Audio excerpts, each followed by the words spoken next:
اللہ رب العزت کی بارگاہ عالیہ میں فرشتوں نے عرض کیا، اے مالک و مولا، یہ جو تمہارے خلیل ہیں ابراہیم علیہ السلام، ہم چاہتے ہیں کہ اس کا امتحان لیں۔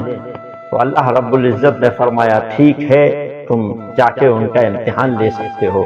میں بتانا یہاں یہ چاہ رہا ہوں کہ جیسے اللہ کا ذکر کرنے والے لوگ کیسے ہوتے ہیں اور اللہ کا ذکر کرنے سننے والوں کی کیفیت کیا رہتی ہے۔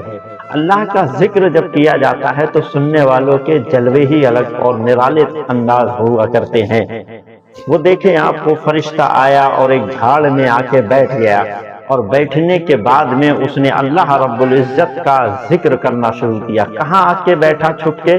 جہاں حضرت ابراہیم خلیل اللہ اپنے جانوروں کو چرا رہے تھے اور اللہ کا ذکر کر رہے تھے۔ یہ فرشتہ آیا اور آ کر اس نے جھاڑ میں بیٹھ کر اللہ کا ذکر کرنا شروع کیا۔ ذکر کیا کیا؟ اللہ کا نام پکارنا شروع کیا، اللہ اکبر اللہ اکبر اللہ اکبر اللہ اکبر۔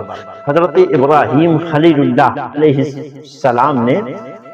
السلام نے اس کی آواز سنی، اس کے قریب گئے اور اس کو بلایا، اور بلانے کے بعد میں فرمایا، اللہ کا نام تو بڑے پیارے انداز سے لیتا ہے، اللہ کا ذکر تو بڑے انوکھے انداز میں کرتا ہے، تیرے منہ سے جو اللہ کا مبارک نام نکل رہا ہے، بڑا سریلی انداز سے تو میرے رب کا ذکر کرتا ہے۔ میرا دل یہ کہتا ہے کہ تو ایک مرتبہ اور اللہ کا نام لے کر ہمیں سنا دے۔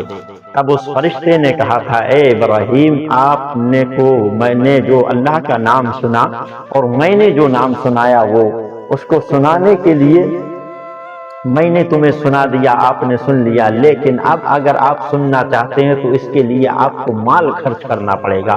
آپ نے فرمایا، تو کیا چاہتا ہے؟ اس نے کہا کہ آپ کے پاس میں جتنے اونٹ ہیں وہ سارے مجھے دے دو، بدلے میں آپ کو اللہ کا نام سنا دوں گا۔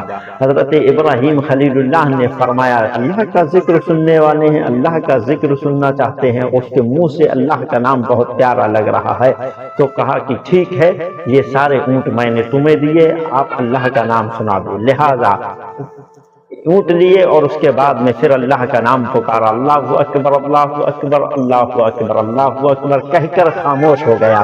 اور خاموش ہونے کے بعد میں حضرت ابراہیم خلیل اللہ نے پھر اس سے دوبارہ فرمایا، اللہ کا نام تیرے لب سے بہت پیارا لگتا ہے، اللہ کا نام تیرے منہ سے بہت پیارا لگتا ہے، ایک بار اور مجھے میرے رب کا نام سنا دے۔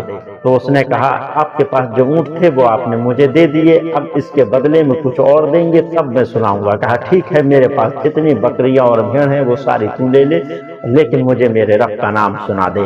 لہٰذا اس نے پھر لی اور اللہ کا نام سنایا، اللہ اکبر اللہ اکبر اللہ اکبر اللہ اکبر، اور سنانے کے بعد میں خاموش ہو گیا۔ حضرت ابراہیم خلیل اللہ نے پھر فرمایا، اے بندے، تو اللہ کا نام بہت پیارے انداز میں لیتا ہے، ایک مرتبہ اور مجھے میرے رب کا نام سنا دے۔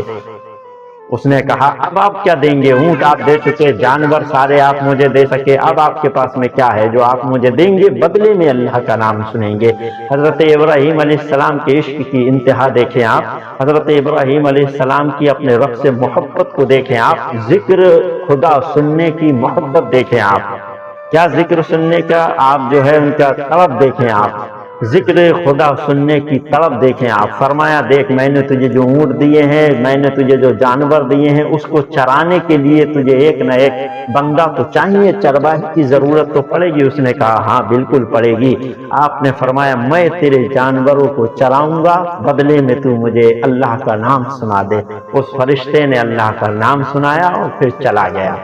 یہ ہے داستان حضرت ابراہیم۔ اللہ رب العزت کا ذکر سننے کے لیے انہوں نے ساری چیزیں، سارے جانور اللہ کی راہ میں قربان کر دیے، اور نام سننے کے لیے سارے جانوروں کو قربان کر دیا۔